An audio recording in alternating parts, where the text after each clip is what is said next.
আমি মনে করি সমস্যাটা আসলে সোশ্যাল মিডিয়াতে না, সমস্যাটা আমাদের দেশের মানুষের শিক্ষার অভাব, আদর্শের অভাব এবং মানসিকতার জন্য।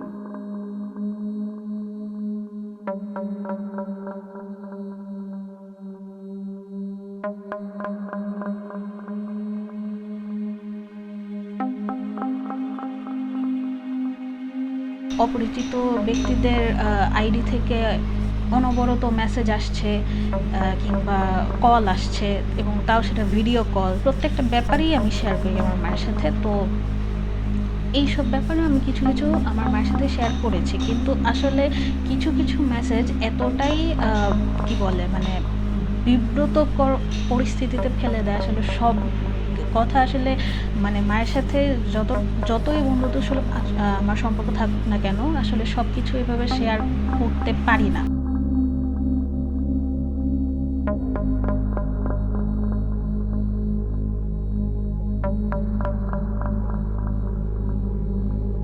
যখনই আমরা সাইবার বুলিং এর শিকার হব, তখনই আমাদের সতর্ক হয়ে যেতে হবে, কারণ ছোটখাটো সাইবার বুলিং থেকেই অনেক বড় কোনো ক্রাইম হয়ে যেতে পারে।